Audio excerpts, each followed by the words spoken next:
Infective endocarditis is basically microbial infection होता है, जिसमें माइक्रोबियल इन्फेक्शन या तो एंडोकार्डियम का होगा यानी innermost layer of the heart and including the heart walls. तो इन दोनों का जो इन्फेक्शन होता है इसको मेरे पास इन्फेक्टिव एंडोकार्डाइटिस कहते हैं। ये नॉर्मल जब भी ओपन वुंड हो या एब्सेस हो, डेंटल या सर्जिकल कोई प्रोसीजर होगा तो बैक्टीरिया और फंगाई सारे के सारे इंटर हो जाएंगे ब्लड स्ट्रीम में, और वो ब्लड वेसल्स में होते होते होते जाके हमारे पास हार्ट में पहुंच जाएंगे और जाके हार्ट वाल्स को इन्फेक्ट करेंगे। हार्ट वाल्स और एंडोकार्डियम को इन्फेक्ट करके वहाँ इन्फेक्शन काज कर देंगे। वो वहाँ किस तरह इन्फेक्शन करेंगे, जो बैक्टीरियाज होते हैं वो बैक्टीरियाज कॉलोनीज बनाएंगे, साथ में क्लॉट्स और फिब्रिन जब साथ आके वो कम्प्लीट हो जाएगा तो सारे के सारे वेजिटेशंस बन जाएंगे, और वो फिर हमारे पास हार्ट के वाल्स को कुछ इस तरह डैमेज करते हैं कि वो प्रॉपर क्लोज या ओपन नहीं हो सकता है। तो इसमें मोस्ट कॉमन जो हार्ट वाल्व जो इन्फेक्ट होता है जहाँ वेजिटेशन बनती है वो कौन सा है, मिटल वाल्व, जो कि हमारे पास लेफ्ट एट्रियम लेफ्ट वेंट्रिकल के दरमियान में होता है। देन सेकंड मोस्ट जो कॉमनली इन्फेक्ट होता है वो एओर्टिक वाल्व होता है। इसमें भी मिटल वाल्व में भी कुछ ऐसी कंडीशंस होती हैं जो उसको ज़्यादा इन्फेक्ट करवाती हैं, जैसे कि मिटल वाल्व प्रोलैप्स हो गया, या एओर्टिक वाल्व में अगर aortic valve congenital bicuspid aortic valve हो तो उसमें ज़्यादा वेजिटेशन के चांसेस होते हैं।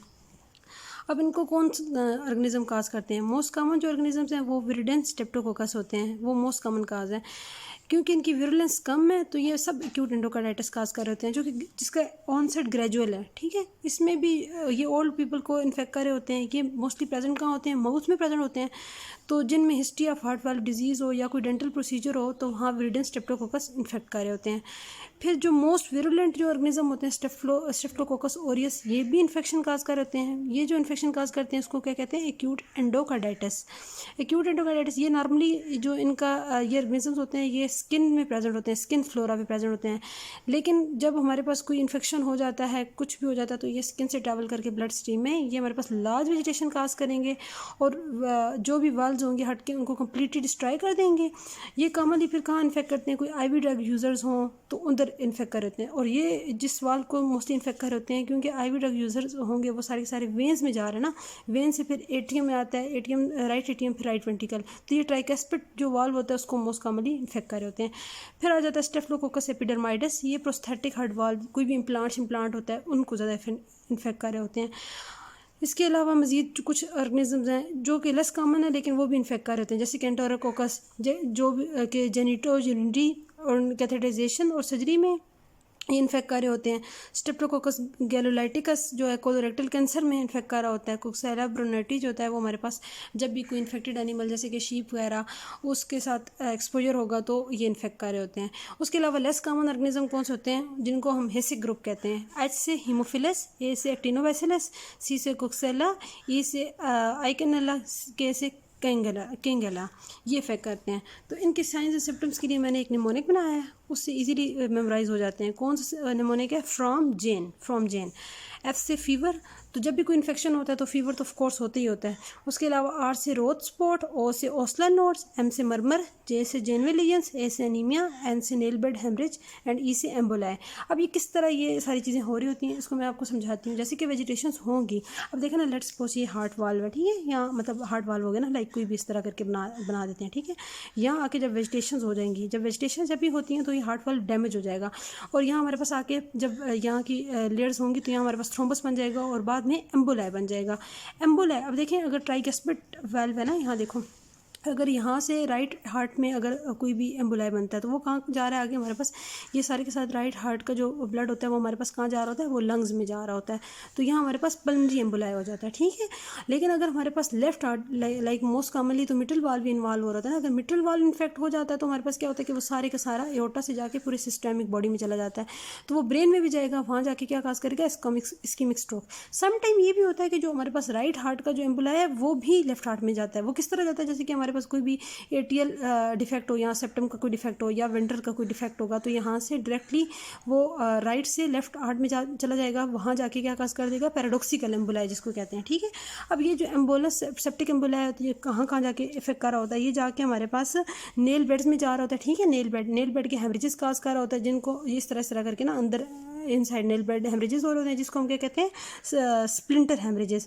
उसके अलावा ये हमारे पास पाम्स एंड सोल्स में जाके हमारे पास कुछ रिदीमा काज कर होता है ना, मतलब इस तरह लीजन्स काज कर होता है, जिसको हम क्या कहते हैं, जेनवे लीजन्स। वो जो होते हैं पेनलेस होती हैं। इसके अलावा कुछ इम्यून कम्प्लेक्सेस बनते हैं जिनको इम्यूनोलॉजिकल फिनोमिनन कहते हैं, जो कि हमारे पास आइज़ में जाएंगे, रेटिना को जाके इफेक्ट करेंगे। जब आप रेटिनोस्कोपी करोगे तो रोज स्पॉट्स नजर आएंगे। इस तरह ये हमारे पास नोड्स को इफेक्ट करेंगे। नोड्स को इफेक्ट करते हुए हमारे पास ओस्लर नोड्स बना देते हैं, ठीक है, ओस्लर नोड्स यानी कि पेनफुल नोड्यूल्स हो जाते हैं यहाँ हमारे पास। इसके अलावा यही जो ब्लड होता है वो तोड़ फोड़ हो रही है, जिसकी वजह से हमारे पास क्या होता है, एनीमिया हो रहा होता है, ठीक है। आप इसको डायग्नोस किस तरह करेंगे? डायग्नोसिस के लिए 3 चीज़ें होनी ज़रूरी हैं, ठीक है। सबसे पहले इसका जो क्राइटेरिया है उसको क्या कहते हैं, ड्यूक्स क्राइटेरिया। समटाइम इसको कहीं कहीं लिखा हुआ है मॉडिफाइड ड्यूक्स क्राइटेरिया भी कहते हैं। इसके लिए क्लिनिकल प्रेजेंटेशन अगेन वही जो सिम्टम्स जिनके लिए मैंने आपको निमोनिक बताया वो प्रेजेंट होना लाजमी है। साथ में ब्लड कल्चर करवाएंगे। ब्लड कल्चर पे आपको क्या होगी, ये ऑर्गेनिज्म नज़र आ जाएगा, यानी पॉजिटिव ब्लड कल्चर होना चाहिए। और एकोकार्डियोग्राफी क्यों करवाते हैं? एकोकार्डियोग्राफी से आप हार्ट देख सकते हो, एंडोकार्डियम देख सकते हो, वाल्व का फंक्शन देख सकते हो, उसके अलावा वेजिटेशन वगैरह वो पता चल जाती हैं। अब जो इसके लिए मैंने फिर अगेन एक निमोनिक बनाया, क्योंकि ये थोड़ा सा टफ था मेरे अपने टाइम पे, मुझे बहुत मुश्किल से याद हो रहा होता था, लेकिन इसके लिए एक निमोनिक है जिसको हम कहते हैं बी टाइमर। बी से मेजर क्राइटेरिया पता चलता है और टाइमर से माइनर क्राइटेरिया, ठीक है। अब मेजर क्राइटेरिया क्या है? अगेन ब्लड कल्चर पॉजिटिव होना चाहिए, more than 2 times 12 hours a part, ठीक है। 12 आवर्स के बाद आप दोबारा कल्चर लोगे तो, लेकिन ये ब्लड कल्चर मुसलसल पॉजिटिव आ रहा है और टिपिकल ऑर्गेनिज्म वही आना चाहिए जो एक दफ़ा आ रहे हैं। उसके अलावा जब एकोकार्डियोग्राफी करवाओगे तो एंडोकार्डियल की इन्वॉल्वमेंट आपको शो होनी चाहिए। ये होगा हमारा मेजर क्राइटेरिया। देन हम जम करते हैं माइनर क्राइटेरिया पे।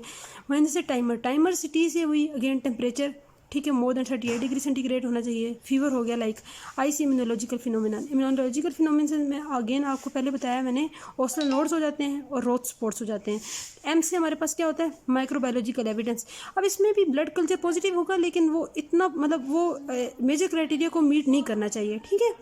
देन ई से हमारे पास एम्बोलिक फिनोमिनन। एम्बोलिक में वही सेप्टिक एम्बोलाई हो जाता है, स्प्लिंटर हेमरेजेस वगैरह, जेन वेलेजेंस, ये चीज़ें हो जाती हैं, ठीक है। आर से रिस्क फैक्टर, जैसे कि हमारे पास आईवी ड्रग यूज़र हो गया, हमारे पास कैथेटर हो गया, इम्प्लांट्स वगैरह, ये सारी चीज़ें हो सकती हैं, ठीक है।